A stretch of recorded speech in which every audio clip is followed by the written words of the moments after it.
आज बड़मावस्या है। इसकी हमारे देश में बहुत मान्यता है।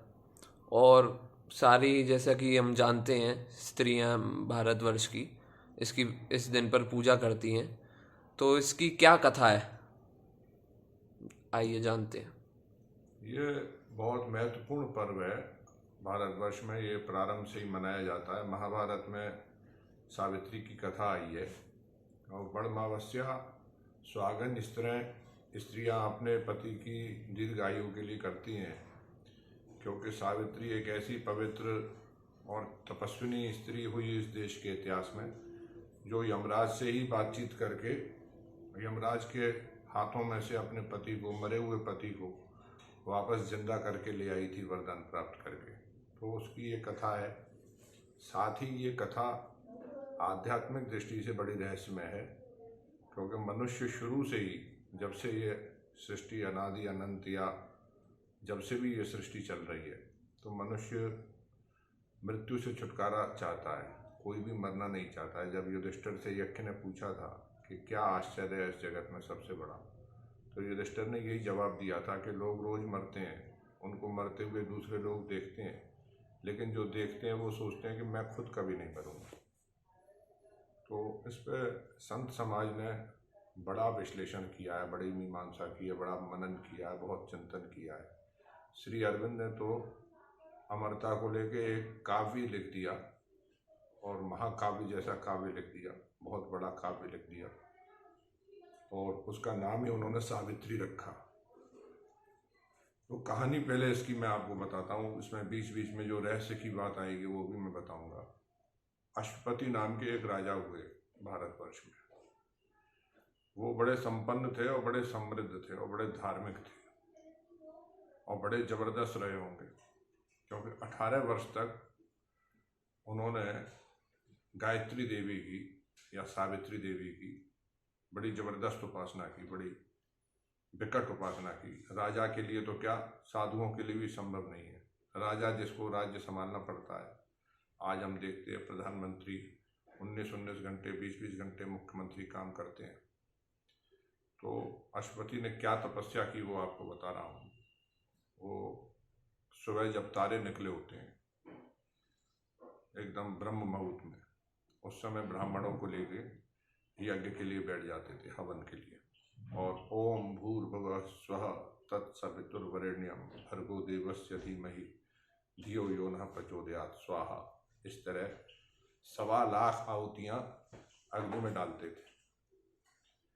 और 1.25 लाख आहुतियाँ डालने में जब सुबह तारे निकले होते थे, वहाँ से लेके शाम को जब सूरज डूबने का समय हो जाता था, इतना समय लगता था, तब जाके वो अंजलि भर, जितना इतने हाथों में आ जाए, इतना अनाज खाकर भूमि पर दरी या चटाई बिछा के, किसी गद्दे पर नहीं, जो कि व्रत का नियम होता है भारतवर्ष में, उस पर सो जाते थे। और तपस्या और ब्रह्मचर्य से उन्होंने 18 वर्ष ये गायत्री मंत्र से सावित्री देवी की उपासना की। गायत्री को ही सावित्री कहते हैं। इस देश में शायद गायत्री मंत्र के समान वैदिक संस्कृति के समय से किसी मंत्र का महत्व नहीं है, लेकिन गायत्री का अर्थ बड़े बड़े विद्वान भी जानते हो, ये कठिन नजर आता है। ओम भूर्भुवः स्वः तत्सवितुर्वरेण्यम, तत्सवितुर्वरेण्यम, सविता यानी सावित्री की पूजा इस गायत्री के द्वारा की जाती है। सविता माने क्या है? सविता माने प्रसविता। प्रसव माने हम कहते हैं जन्म देना।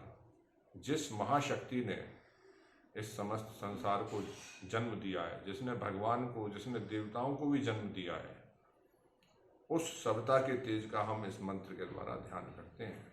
भूर्भुवः स्वः, भू माने जैसे एक ये भूमि है, इसका तात्पर्य भू से है। ऐसे ही मनुष्य के शरीर में भी एक सिर होता है।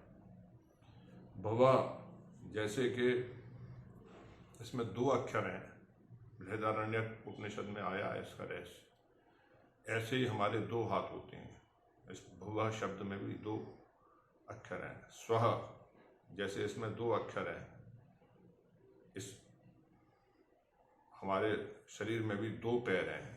स्वः, स्वः का अर्थ यहाँ स्वर्ग है। ओम भूर्भुवः स्वः। स्वर्ग में भी जो ऊपर लोग हैं इस धरती से, वो भी 7 लोग हैं। तो ये कौन कौन से लोग हैं? भुवः स्वः महः जनः तपः सत्यम। तो इस तरह से स्वहा में भी कई लोग छुपे हुए हैं। ये भूलोक है, इसके ऊपर भुवर लोक है, फिर भूर्भुवः स्वः, मह महर लोक है, जनः जनलोक है, फिर तपोलोक है, फिर सत्यलोक है। ये सब स्वहा में आते हैं। तो इस तरह 18 वर्ष राजा अश्वपति ने ओम भूर्भुवः स्वः तत्सवितुर्वरेण्यं भर्गो देवस्य धीमहि धियो यो नः प्रचोदयात् स्वाहा, इस तरह 1.25 लाख आहुति 18 वर्ष तक दी। तब जाके अग्नि की लपटों में से गायत्री देवी या सावित्री देवी प्रत्यक्ष हुई। उन्होंने कहा राजा वरदान मांगो। राजा ने प्रणाम करके कहा, सिर और कंधे झुका के प्रणाम किया और कहा कि आप तो अंतर्यामी हैं, आप जानती हैं मैं पुत्र की कामना से ये यज्ञ कर रहा हूँ, हवन कर रहा हूँ, एक सुपुत्र चाहता हूँ। ये सुन के गायत्री देवी ने कहा, सावित्री देवी ने कहा कि मुझे मालूम है राजा आप किस कामना से तप कर रहे हैं। इस विषय में मेरी ब्रह्मा जी से यानी विधाता से बात हुई थी। जो ब्रह्मा जी के विधान में लिखा है उससे ज़्यादा या कम कोई भी देवी देवता वरदान या श्राप नहीं दे सकते। चाहे शिव जी श्राप दें या वरदान दें, चाहे विष्णु जी दें, लेकिन वो देंगे उसी अनुसार जैसे एक कानून होता है हमारी धरती पे। किसी को कोई नौकरी दी जाती है, कोई पद दिया जाता है, उसमें कई प्रक्रियाएं होती हैं, उनसे गुजरना पड़ता है। तो इसी तरह जो देवी देवता और जो परलोक से संबंधित विज्ञान है उसमें भी ये नियम चलते हैं। तो गायत्री देवी ने कहा कि इस विषय में मैंने ब्रह्मा जी से बात की थी कि राजा हमारा भक्त है और पुत्र की कामना से बड़ी सुंदर तपस्या कर रहा है, बड़ी कठोर तपस्या कर रहा है। तो जो मेरी और ब्रह्मा जी की मंत्रणा हुई है, जो विचार विमर्श हुआ है, उसके अनुसार आपको एक पुत्री स्वीकृत की गई है। अब आप सोचिए, जो राजा, इस देश में पुत्र का बड़ा महत्व है, लेकिन ये कथा पुत्री का महत्व बताने के लिए भी है। जो राजा पुत्र के लिए 18 वर्ष से तपस्या कर रहा है और देवी प्रत्यक्ष भी हुई, उसके बाद भी देवी ये कह दे कि तुमको एक कन्या दी जाती है, तो आम आदमी की स्थिति क्या होगी। राजा ने बहुत अच्छा कह के, बहुत अच्छा ऐसे हाथ जोड़ के देवी को सिर झुका के, बहुत अच्छा, और कोई विरोध न करते हुए बड़ी प्रसन्नता से स्वीकार किया। देवी ने भी कहा कि मेरी ये तुमको सलाह है कि इसमें कुछ रहस्य छुपा हुआ है वरदान में, आप प्रसन्नता से इस कन्या को स्वीकार कर लो। तो ऐसे सावित्री का जन्म होता है, साधारण तपस्या से नहीं, असाधारण तपस्या से, और गायत्री मंत्र की तपस्या से ही, गायत्री मंत्र की आराधना से ही सावित्री का जन्म हुआ। तो साधारण कन्या तो थी नहीं, हम ये भी कह सकते हैं कि वो खुद गायत्री देवी या सावित्री देवी खुद ही स्त्री के रूप में सावित्री का जन्म लेके आ गई थी। तो ऐसी जो कन्या थी वो इतनी तेजस्विनी थी बचपन से ही कि कोई भी लड़का उसको जो देखता था तो वो ये सोचता था कि मैं इसके लायक नहीं हूँ। एक उसमें हीनता की भावना, इन्फीरियरिटी कॉम्प्लेक्स आ जाता था कि ये तो राजा की भी बेटी है और बहुत ही तेजस्विनी है, बहुत सुंदर है, बहुत ही व्यक्तित्व की धनी है ये, और वो बहुत बुद्धिमान भी थी। हम लोग आगे कहानी में सुनेंगे। तो जैसे मित्रता हो जाती लड़के लड़कियों में, उससे कोई फ्रेंडशिप नहीं करता था, ना कोई उससे बात करने की हिम्मत करता था। इतने बड़े राजा की बेटी, खुद भी इतनी बड़ी राजकुमारी और योग्य, शादी के लायक उस समय कम उम्र में ही शादी होती थी, हो गई। तो राजा ने कहा, उस समय बहुत ओपन माइंडेड हमारी जनता थी और स्त्री पुरुष का भेद इस तरह से नहीं था, स्त्रियों का सम्मान बहुत था, स्वयंवर की परंपरा थी। और हमारी संस्कृति और विश्व की संस्कृति भी कहीं ना कहीं ये मानती है कि नारी स्वयंवरा है। उसकी पसंद से सबसे बड़ी चीज़ है विवाह के विषय में कि लड़की की पसंद का लड़का होना चाहिए, और कोई चीज़ हो या ना हो। तो उसने, राजा ने कहा कि आप मंत्रियों के साथ, पूरे स्टाफ के साथ, पूरी सुख सुविधा और सुरक्षा और सम्मान के साथ पूरे देश का भ्रमण करो, और जो कोई राजकुमार, कोई भी व्यक्ति जो तुमको इस योग्य लगे कि तुम्हारा पति बनने लायक है, आप खुद उसकी तलाश करो जाके। आज भी जैसे हम लोग सर्च करते हैं, आजकल तो गूगल है और बहुत सारी कंपनियां हैं जिसमें हम लोग शादी और विवाह के लिए सर्च करते हैं, अखबार में भी विज्ञापन देते हैं। तो मनुष्य की कथा तो सदा सर्वदा एक ही जैसी है। कहते हैं कि समय बदला है, जमाना नहीं बदला। तो सावित्री सर्च करने के लिए पूरे देश में घूमी। इसी दौरान काफ़ी समय बीत गया। नारद जी राजा अश्वपति के घर पे आए, राजभवन पे आए। तो राजभवन की जो बैठक थी, वहाँ नारद जी को अश्वपति ने ऊंचे आसन पर बैठा ला और स्वागत किया, प्रणाम किया। नारद जी देव ऋषि हैं। तो नारद जी ने पूछा, राजा आप कैसे हैं? तो उन्होंने कहा, मैं बहुत सकुशल हूँ और आपका आशीर्वाद है, ईश्वर की कृपा से सब अच्छा है। तो नारद जी ने कहा, आपकी बेटी सावित्री कैसी है? अब तो वो विवाह के योग्य हो गई होगी, तो आपने उसका कोई उसके योग्य पति, कोई वर तलाश किया कि नहीं? तो उन्होंने कहा कि मैंने उसको स्वयं ही वर चयन करने के लिए भेज दिया है और वो उसके लौटने का भी समय हो गया। ये सौभाग्य की बात है कि संभवतः आपके सामने वो आने ही वाली होगी। उसी समय सावित्री मुख्य द्वार से अंदर राजभवन की बैठक में आई। पिताजी को और नारद जी को उसने प्रणाम किया और नारद जी ने उससे यही पूछा कि हाँ बताओ बेटी, तुम पूरे देश में भ्रमण करके आ रही हो मंत्रियों के साथ, कोई योग्य वर तुमको प्राप्त हुआ? कोई ऐसा सही लड़का, कोई पति बनाने योग्य तुमको युवक मिला? तो सावित्री ने कहा, हाँ मेरे को एक ही युवक पसंद आया है जिसका नाम सत्यवान है, और जो एक राजा थे दुमत्सेन, जिनका राज्य छिन गया, शत्रुओं ने उस पर कब्जा कर लिया, उनका वो बेटा है। और बहुत ही अच्छे व्यक्तित्व का और चरित्र का और बहुत योग्य मुझको केवल वही नजर आया जो अपने माँ बाप की सेवा राजकुमार होते हुए भी बड़े मनोयोग से कर रहा है। जंगल में एक कुटिया बना के वो रहता है। नारद जी तो सर्वज्ञ हैं, ज्योतिष के आदि आचार्य भी हैं। नारद से ही पाराशर जी और गर्गाचार्य जी में ज्योतिष आई है, फिर समस्त संसार में गई है।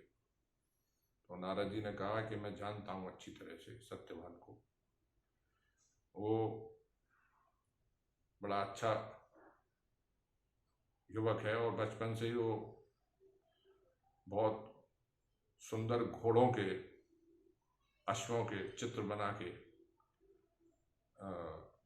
खेला करता था। उसकी चित्रकारी बहुत अच्छी है, तो उसका नाम चित्राश्व भी है।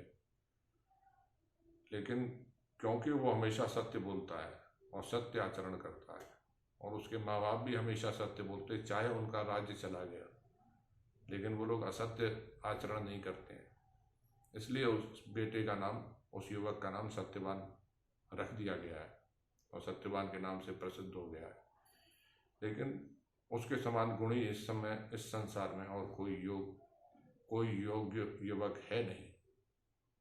एक बहुत बड़ा अवगुण है सत्यवान के जीवन में, उसके साथ जो सारे उसके अच्छे गुणों को ढक लेता है, कि आज से ठीक 1 वर्ष बाद, जो समय आज हम लोग बात कर रहे हैं, उसकी आयु समाप्त हो जाएगी। उसकी 1 वर्ष की जिंदगी बची है। तो 1 वर्ष के लिए उसको पति बना के किसी कन्या को क्या हासिल होगा, इसी भावना से उन्होंने कहा कि तुम बेहतर होगा कि कोई दूसरा लड़का, कोई दूसरा पति ढूंढ दो। क्योंकि नारद जी कह रहे हैं, नारद जी असत्य नहीं बोलते हैं। उस समय तो आम आदमी भी असत्य नहीं बोलता था, जिस युग की ये कथा है। मजाक में भी श्रेष्ठ लोग असत्य नहीं बोलते थे उस समय। तो नारद जी कह रहे हैं कि 1 वर्ष बाद ये लड़का खत्म हो जाएगा, तो उसे कौन बचा सकता है? सारी तपस्या, सारी योग्यता, उसका क्या फायदा है जब 1 साल बाद वो लड़की अगर उस लड़के से शादी करके, भगवान ना करे, वैधव्य को प्राप्त हो जाएगी, अगर ऐसी संभावना है, तो हमारे देश में मान्यता है कि स्त्री को सदैव सुहागिन रहना चाहिए। अच्छा माना जाता है कि पति के सामने स्त्री की मृत्यु हो जाए, लेकिन स्त्री के सामने पति की मृत्यु ना हो। इसीलिए ये व्रत करती हैं आज भी स्त्रियां, महिलाएं, हमारी मातृशक्ति बहनें, माताएं। तो सावित्री ने जो बात कही, वो बड़े बड़े ऋषि मुनि, राजनेता और बड़े बड़े जो डिप्लोमेट हैं, राजदूत, उनके लिए एक मिसाल है। इस विश्व में हमेशा ही वो एक मिसाल रहेगी। उसने कहा नारद जी से कि नारद जी, सत्यवान गुणी हो या अवगुणी हो, अल्पायु हो या दीर्घायु हो, मैंने मन से पहले उनको पति मान लिया है, उसके बाद वाणी से बोला है। हम लोग कभी कभी कहते हैं कि अरे मेरे मुंह से निकल गया था, मैं ऐसा कहना नहीं चाह रहा था। ऐसा कभी नहीं होता। पहले मन में आदमी सोचता है कि मैं ये बोलूंगा, उसके बाद ही वाणी प्रेरित होती है। तो सावित्री ने कहा पहले मैंने मन से सोच के बाद में आपसे नाम बताया है, पूछने पे कि तुमने कौन सा लड़का देखा। तो इसमें जो गवाह है, साक्षी है, आई विटनेस है, वो मेरा मन है। चाहे मैं किसी लंबी आयु के और बड़े भाग्यशाली लड़के से शादी कर लूं, लेकिन अपने मन की नज़र में मैं झूठी पड़ जाऊंगी। क्योंकि जब हम किसी से प्यार करते हैं या किसी से विवाह करते हैं, तो ये सोच के नहीं करते हैं कि इसका परिणाम क्या होगा, हम पसंद के ऊपर करते हैं। तो जब आदमी को अपने विचार और पसंद प्यारी है, तो उसको लॉयल होना चाहिए। इसमें बहुत बड़ा संदेश है। सावित्री ने कहा वो दीर्घायु हो या अल्पायु हो, गुणी हो या अवगुणी हो, ये देखा जाएगा। लेकिन अगर मैं विवाह करूंगी तो केवल सत्यवान से नहीं, तो मैं विवाह नहीं करूंगी। नारद जी तो सर्वज्ञ हैं, दूरदृष्टा हैं।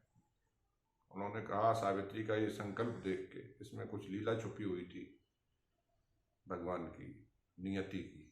उन्होंने कहा कि जब इस बेटी का इतना अच्छा स्वभाव है और इतना दृढ़ निश्चय है, इतनी बुद्धिमान है और तपस्विनी है, और इसने मान ही लिया है कि मैं अपने मन से धोखा नहीं करूंगी, जिसको मैंने पति मान लिया उसी के साथ जीवन बिता दूंगी, तो इसको विवाह कर लेने दीजिए।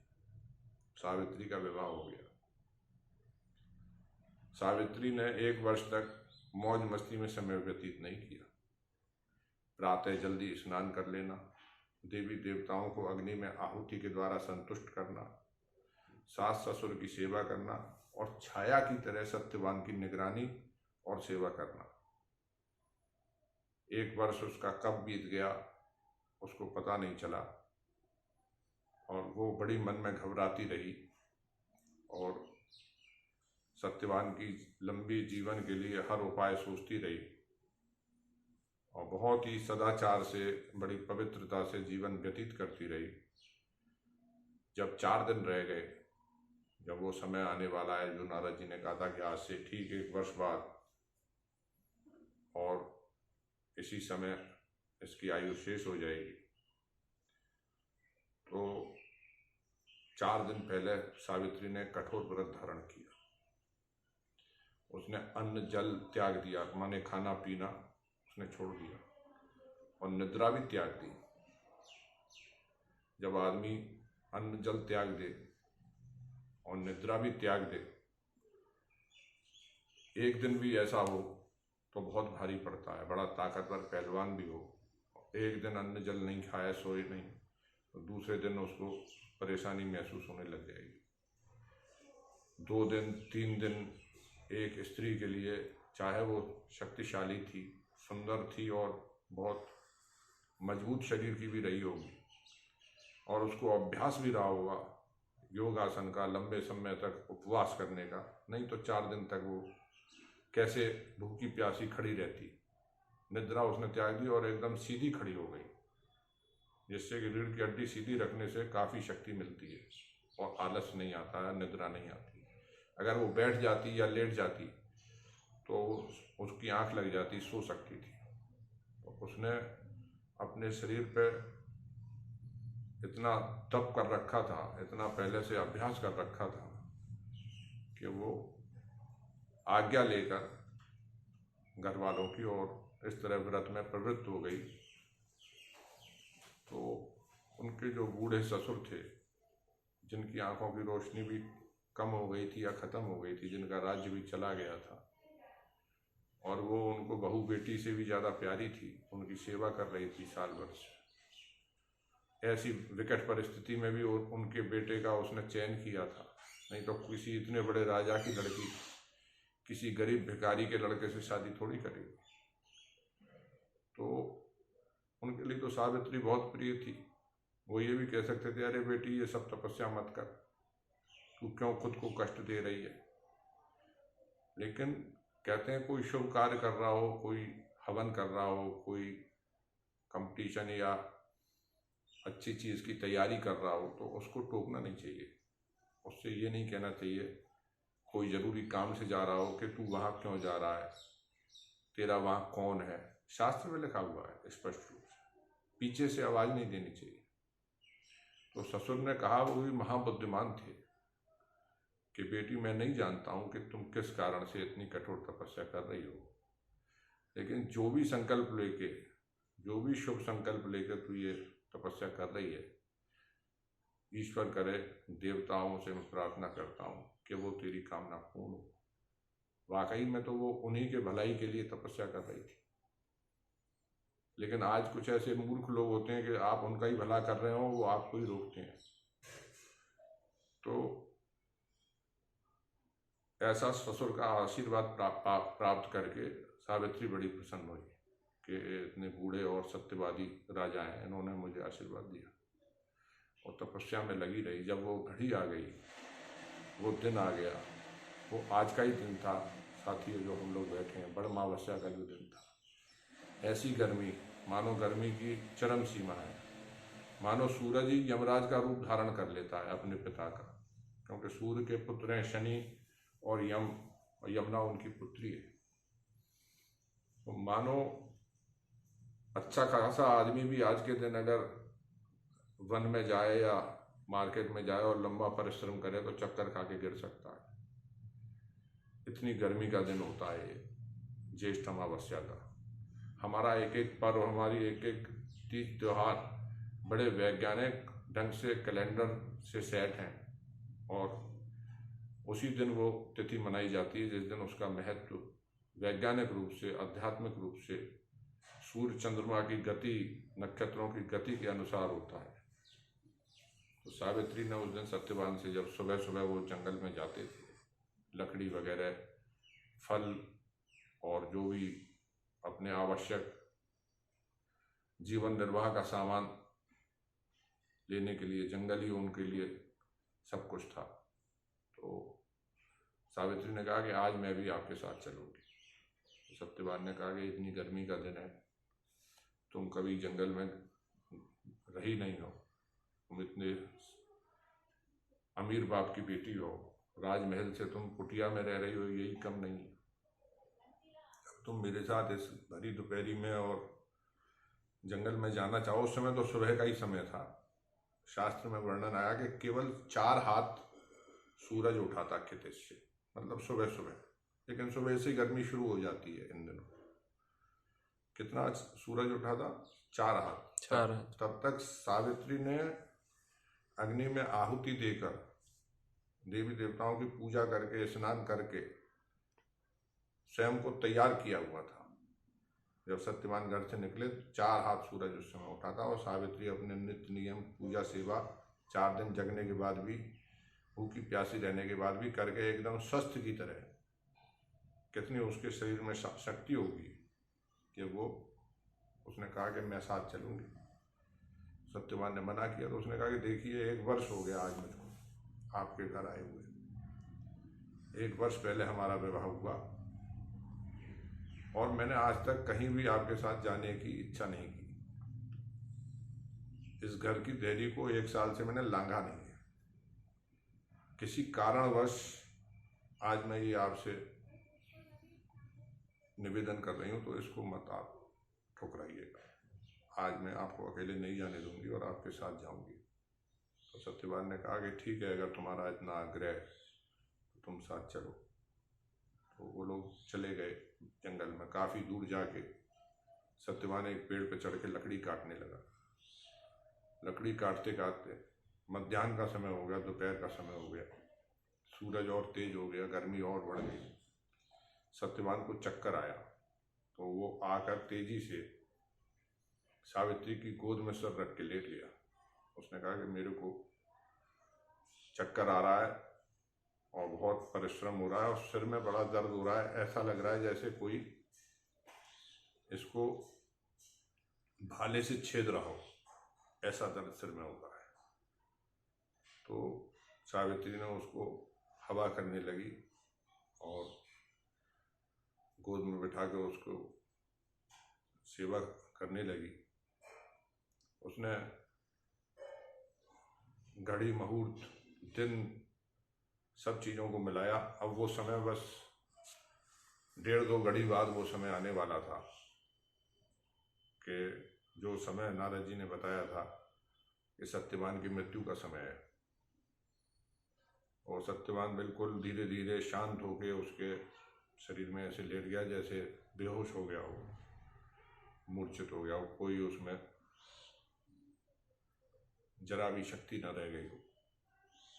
तभी सावित्री ने देखा कि कोई दिव्य पुरुष आए हैं जिनके अंदर से लाल वस्त्र पहन रखे हैं और लाल जैसा प्रकाश निकल रहा है, उनका काला रंग है और बड़े कठोर से लग रहे हैं, डरावने लग रहे हैं और बार बार सत्यवान को देख रहे हैं। तो सावित्री बहुत घबराई। उसने सत्यवान का सिर धरती पर रख दिया और जमीन पर उसका सिर रख के धीरे से वो खड़ी हुई और प्रणाम करके उसने उस पुरुष से पूछा कि हे प्रभु, आप कौन हैं? और शरीर से आप मनुष्य नहीं लगते। मनुष्य होते हुए भी, मनुष्य जैसी आकृति होते हुए भी वो मनुष्य नजर नहीं आ रहे थे। इतने तेजस्वी थे जैसे दूसरा सूर्य निकल आया हो। और सिर पे उनके मुकुट बंधा हुआ था, हाथ में गदा थी और पाश था, जैसे रस्सी का एक बंधन होता है। तो उन्होंने कहा कि बेटी सावित्री, मैं यमराज हूँ और साधारण मनुष्य को तो मेरा दर्शन भी संभव नहीं है। कोई छोटे मोटे देवता नहीं है यमराज। दक्षिण दिशा के मात्र स्वामी नहीं है, यज्ञ के मात्र स्वामी नहीं है। इस मृत्यु लोक के स्वामी ही यमराज है। कोई कितना भी जतन कर ले, कोई किसी की भी उपासना कर ले, लास्ट में कहा जाता है कि वो यमालय ही चला जाता है। तो लिटरली वास्तविकता में तो इस मृत्यु लोक के स्वामी यमराज ही हैं। लॉर्ड कहो या गॉड कहो, वही है। तो उन्होंने कहा कि मैं यमराज हूँ, साधारण मनुष्य को मेरा दर्शन संभव नहीं है। बेटी, तू तपस्विनी है और पतिव्रता है। यमराज उसके बारे में सब जानते हैं पहले से। वो सर्वज्ञ हैं, मालिक हैं, ईश्वर हैं इस विश्व के। ये तो एक लीला चल रही है मानो। उन्होंने कहा कि तू तपस्विनी है और पतिव्रता है, इसलिए मैं तुझसे संवाद कर रहा हूँ, बात भी कर रहा हूँ, तुझको देख भी रहा हूँ, और ये हर एक के सब भाग्य में नहीं है। तो उसने कही, प्रभु आप तो बहुत महान हैं और मनुष्यों की मृत्यु के समय तो आपके स्टाफ के लोग यानी आपके गण ये काम किया करते, यमदूत ले जाया करते हैं, आप आज स्वयं क्यों आए?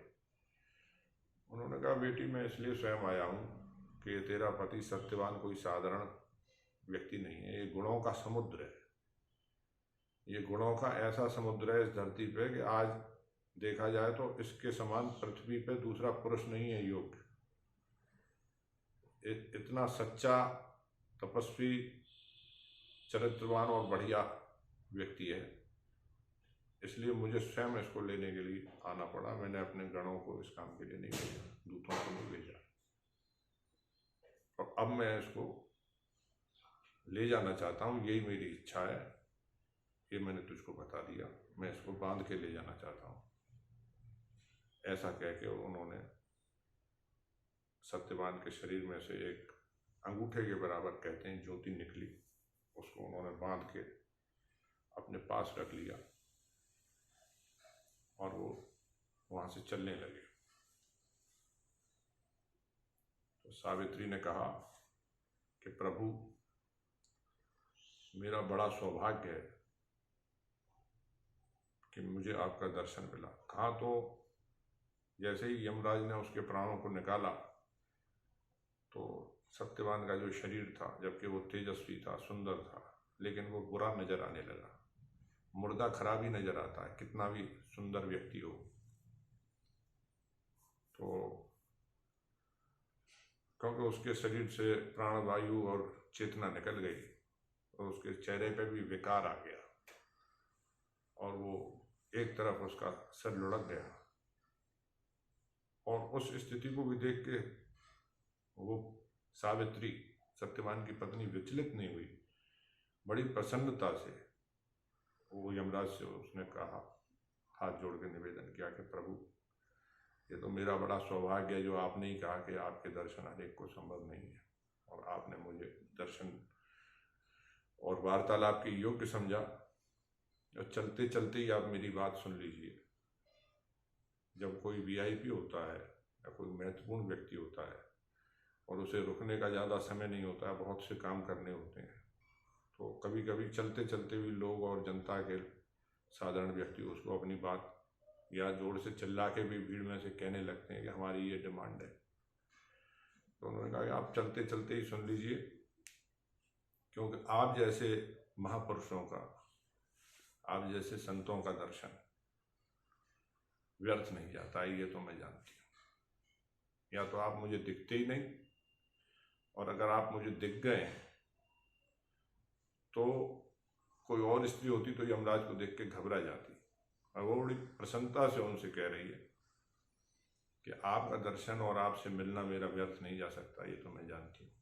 क्योंकि संत पुरुषों का आगमन, आवागमन, मिलन और दर्शन अमोघ होता है, उसका कोई ना कोई अच्छा सुंदर प्रभाव और प्रसाद अवश्य होता है। सावित्री कहती है कि संतों के पास, हे प्रभु, 3 वस्तुएं सर्वदा मिलती हैं। वो 3 वस्तुएं क्या हैं? मान, प्रसाद।